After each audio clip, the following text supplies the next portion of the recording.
we need to actually have the ball move and roll. Before we do that though, let's learn a little bit about how our input works so we can get it set up properly. To do that, we need to learn about debug messages. So in order to get the message to pop up on the screen up in the corner, like we did with the print string thing in Blueprint, we're going to need to set up a few extra things. The first thing we're going to need to do is do GEngine, then arrow, AddOnScreenDebugMessage, in parentheses and semicolon. Now this is going to throw an error because I don't have anything in here yet. We need to pass in some parameters. So we're going to pass in, first off, -1.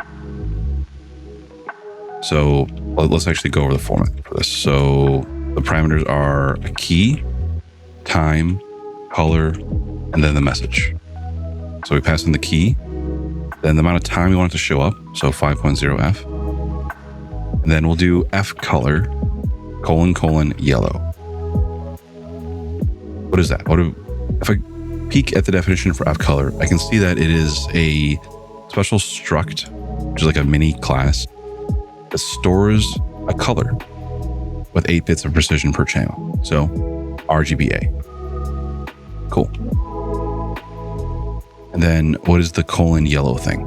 Well, if we look and peek the definition of yellow, we can see that we have an f color yellow built into the engine because it's a common color. And we get access to a bunch of different ones. We have like yellow, cyan, magenta, orange, purple, turquoise, silver, emerald, all that stuff. Black, white, whatever. You can pick whatever color you want to. It's just there for temporary debug purposes. And finally, we need to give it the message. What are we going to have it print out? Well, let's do text, T-E-X-T, in all caps, parentheses and quotation mark. You hit a move button. And then you need to put that extra parenthesis there. Let's save this and let's compile and see what pops up when we run it. I press play and all right, I'm hitting W. I get inputs. Then I hit S. I get inputs. I hit A and D. So the input's working. I'm getting input from the user, but I need to actually use that input. Let's learn more about what that input actually is. So instead of roll, I'm going to get a message and we're going to convert the input value into something we can print out. So I'm going to do f string and we'll call it a debug string. Just a name, right? And we'll say value dot to string. Notice the capitalization there and the semicolon. And now we want to print out that value. So text, we'll have it print out debug string. We'll save this and compile and run it. Press play and I press W. I get X1, Y1, Y0. I hit S, I get X1, Y0. I hit A, I get X1, Y0. And I press D, I get X1, Y0. Well, that's not right. That shouldn't be the way it works. Well, it's because we didn't set up our input to actually function differently based on the buttons we press. So I'm going to go to my IMC player ball, open that up, and let's take a look and roll. WSAD. When we get input from our roll, which is going to be a vector 2D, W makes sense for X, because that's forward. S, however, it needs a modifier. So we're going to go to modifiers and we'll add a modifier and we're going to negate it, which means it's going to just make it negative. So let's save that and test this. If I press W, I get X1, Y0. I press S, I get X -1, Y -0. Okay. So I now have positive and negative. Now we need to do the same with Y, right? Right now I press left and right. I'm not getting any different value. I'm just getting the same value of 0. Well, that's because we need to do something called a swizzle, which is to say swap X and Y. So for A, which is going to go, well, actually, let's do D. Let's do D first. D is going to go right. The modifier for this, we add 1, and we search for index modifier, and we're going to do swizzle input axis values. All right, we'll save this, test this one out. Press D. I now get Y of 1. I press A, I get Y of 0. So we need a swizzle for A as well, for left. Okay, well, do A and we'll swizzle. So we'll add a modifier and let's swizzle. Thing is, for this one, we need to swizzle it so it's on the Y-axis. We also need to negate it. So we'll add another modifier, and this one will be negate. All right, well, let's save this and test it out. So I press W, or forward, I get X of 1, Y of 0. I press S, I get X of -1, Y of -0. I press D, or right, I get X of 1. And I press A, or left, I get X of 0 and Y of -1. So I now have 4 directions of movement to work with. Okay. So my buttons are now configured properly. That's all this debug message was for. But I'm not going to delete it. Instead, I'm actually going to comment this out, because we're going to use this a little bit later. So instead of having to redo our work, let's just keep it there and we can go back to it. All right, so let's get the actual movement rolling.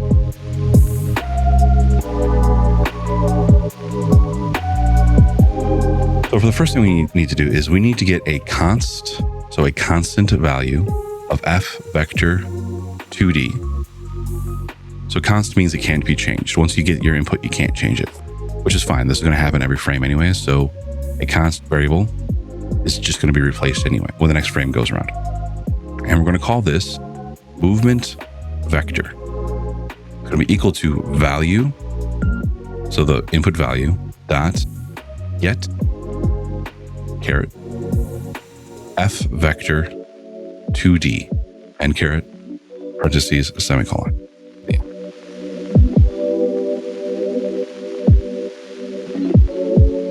So what is this?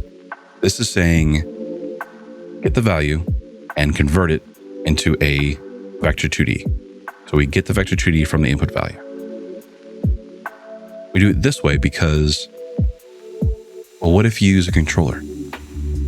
Right? Let's say you map your input to use a controller instead of just WSAD, right? You can add that in if you wanted to. Gamepad, and we could do left thumbstick or right thumbstick or anything like that. We could do that. And then by doing it this way, we don't have to redo our code. You just change the keybinds, no issues. So we have our movement vector. We need to now get the rotation for the ball where it's currently at, because we're going to add an impulse, but we need to make sure we're adding that impulse in the right location, right direction. So let's do FRotator. We'll call it forward rotator. Is going to be equal to get control rotation. This is going to get the player controller's current rotation. We're now going to make a f vector. We'll call this one forward vector. So we're going to get the vector of movement, so the direction of movement from that rotation. It's going to be equal to get right vector. I'm going to pass in the forward rotator. What is this doing? Well, this is going to take the rotator, the rotation, like where we're currently pointed at, is going to extract the vector out of it. Think about like getting the arrow pointing out from where the ball is rotated. It's going to get what direction is, in this case, right. And this is throwing an error. This is because we need to import a new library, something called UKismetMathLibrary. To fix this though, let's look at one of the useful things we have with Visual Studio is this button right here where you can click Show Potential Fixes. Click on that. And it says, all right, add include KismetMathLibrary.h. Click on that and see what happens. This now imported a math library. Kismet is a common C++ library set of code that we get access to that will handle some different non-standard math. Now that didn't fix the whole issue, so let's highlight this again and see Show Potential Fixes. And here we go. We need to change getWriteVector to UKismetMathLibrary. : getWriteVector. Okay, so now we're saying use the library, KismetMathLibrary, and get this function that says getWriteVector. Now we need to get the amount we're going to move. So we'll do float forward impulse is equal to the movement vector dot y times, I don't want to say 10. I'm picking a number for right now. Well, why? What is this doing? We're saying, all right, we have our vector and we want to move our object. We want to add an impulse in a certain direction. So we have the direction we want to move it to. We now want to say, well, how much do we want to move it? For this, we're going to get the y value. So the movement input for left and right. And we're going to multiply it by 10. And that's just a random value. That's going to be our roll speed. We'll set that up as a variable a little bit later. Now that we've done that, we're going to do a sphere collision. So we're going to get the sphere collision. That is to say our root object, sphere collider. We're going to get the sphere collider root object, and we're going to get that, and we're going to add angular impulse in degree. Parentheses, and we're going to pass in our forward vector times our forward impulse.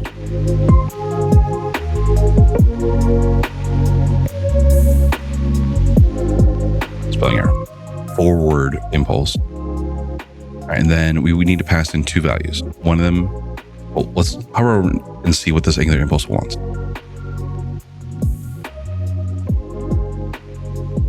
Impulse. Spelling is important. All right, add angular impulse in degrees. It wants the impulse, so that's the direction times the amount we want to move it by. And then it wants a bone name and bool velocity change. Oh, what are these? Well, if I'm going to go into Unreal, I'll go to the player ball event graph, and I'm going to drag from here, and I'm going to search for add angular impulse in degrees. Okay, well, this wants the target, which is sphere collision. And then we want to have the impulse, the amount we're moving it by. Boom, right there. It then wants the bone name. What is that? Well, it's in a skeletal mesh component name of the body to apply angular impulse to. None indicates root body. So we're not working with a skeletal mesh. We're working with a static mesh. So we want none. So for this, we want, what does it say? Name underscore none. So we'll do name underscore none. That's the default value saying we don't want a bone there. Then there's this vel change, where if true, the strength is taken in as a change in angular velocity instead of an impulse, i.e. mass will have no effect. We want that to be true. So let's put in true. Then a semicolon at the end. Okay, well, I'm going delete this so that doesn't run. Save. And then let's test this out. I'll save this and we're going to run it. Press play and I'm gonna press. Okay, well, looks like I got my buttons wrong. So W doesn't do anything. S doesn't do anything, but A and D do. D makes it roll forward and A makes it roll backward. And that is not what we wanted to do, but we're making progress. It moves. Yay. What do we do wrong? I don't want movement vector Y. I want movement vector X. Apologies. Run this again. Let's play and all right, W or forward works. Rolls forward. S rolls back. Now we need A and D to work. We're making good progress. It's coming along. For left and right, let's go ahead and just copy this and make some changes. So I'm going to save some time. I'm going to copy and paste all this code. And paste there. And write a little comment that says this is forward movement. And then this is going to be left, right. All right, so for this, I don't want forward rotator. I want right rotator. And then I want right vector. For here, we have the get right vector. We actually need to change this to get forward vector. And we want to pass in our right rotator.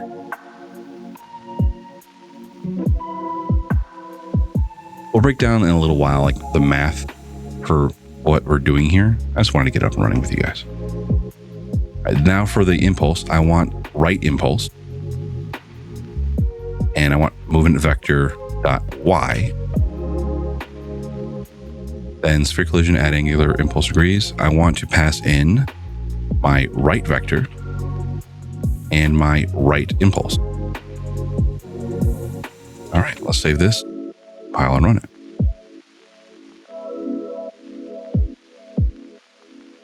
Forward, back work. Then right, well, it goes the wrong way, and left goes the wrong way. Okay, so I add these backwards. It's fine, while we're testing things out. So for this, I'm gonna go into my IMC player ball. So A doesn't need to be negated. This needs to be none. So let's actually delete the modifiers for A and put swizzle back. D needs to be swizzled and then negated.